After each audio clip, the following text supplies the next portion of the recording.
There's this app called Open Camera. I'm trying it out. This is more of a note for myself because the stock camera, video camera for my phone has been causing my phone to shut down and reboot. So I figure I'd try out this Open Camera and see how the quality is versus the regular one. So it was a concept that I've been fighting or mulling around in my head. Love versus fear. I've always figured that love and fear are two sides of a meter, two sides of the same coin. But I've come to realize that that's not quite right. Love and fear are the same denomination of a coin, but they're not on the same coin. Because you have fear, and you have peace and contentment. And you have love, and then you have hate.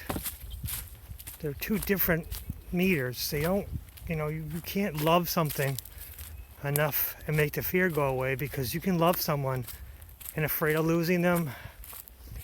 You can love somebody and have general fear of them.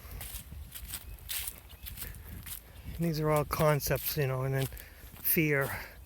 Fear brings hate. Fear brings, because if you fear someone, you can hate them. If you fear somebody, you can be sad. Fear can cause anger. All these fear can grow into fear basically creates all the negative emotions, but not enough love could actually make the negative emotions disappear. To make the negative emotions disappear is to stop feeding the fear. When you stop feeding fear, you can dispel anger. When you stop feeding fear, you can dispel hate. When you stop feeding fear, you can dispel sadness. But all the love in the world can't make anger go away. All love in the world can't make sadness go away. And that was a tough subject for me to even broach, because I never thought of it that way. And I've always thought that love is the answer to everything. No pieces, not feeding fear. There's an old parable, supposed Native American parable. I have two wolves, a black one and a white one. And which one wins? It's the one you feed. Well, now I realize they don't eat the same food. You feed the negative with fear, and you feed the positive with love. And you can't feed love to the negative one because it'll starve. And you can't feed hate to the positive. Or you can't feed fear to the positive one, or it'll starve. It's a complicated subject. It's a complicated thought process. I think as I go further in the idea, I might be able to get a better concept. And might be able to help more people, because I've always thought that love is the answer, but it's not quite. It's love and not feeding the fear. We as humans actually survive on two different planes. A fear plane and a love plane. And they're parallel. And you can feed all the love and you can feed all the fear at the same time. But you have to learn that, you have to feed the love more. And when you have the fear, you have to look into it. You can't run away from fear. You have to look into it. Fear is usually a symptom of something else. Anger is a symptom of something else. The reason why you're angry is not always the real reason you're expressing it. Usually when you get angry and you burst out, it's the last straw. You reach the end of your rope. People seldomly get angry at the beginning. They usually get angry at the end of something stupid, something inconsequential. But because everything built up, all the other things that made them angry.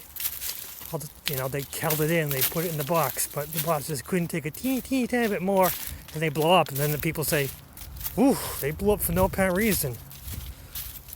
There's a reason. You just have to figure it out. And when you blow up,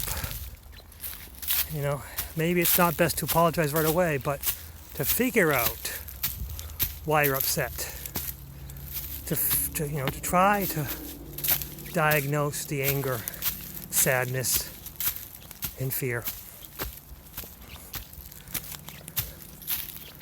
Because when you are in a state of love and compassion, it doesn't stop it, but it makes it more difficult for the fear and anger and sadness to take over. But here's the thing. You can be in a state of total love and still have fear.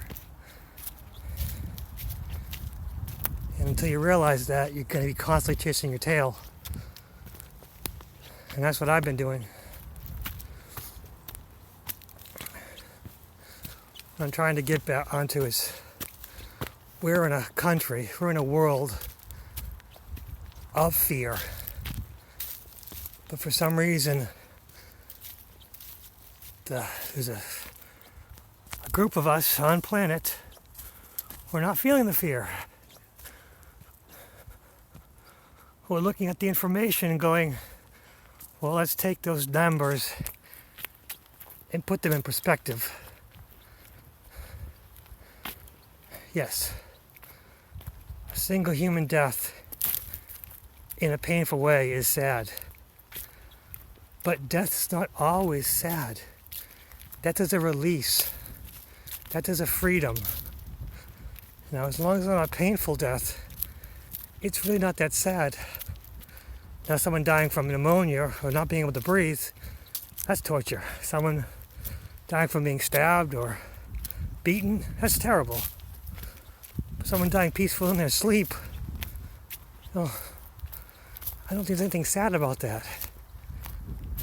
As long as they're not in pain, that's a wonderful way to die. But I'm digressing.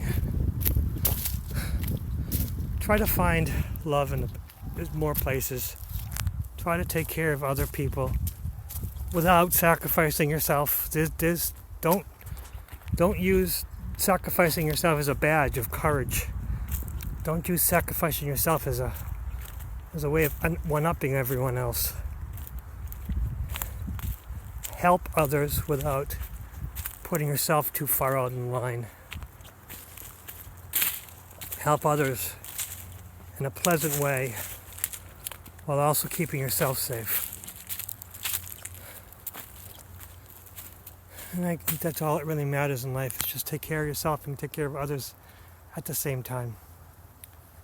What's next?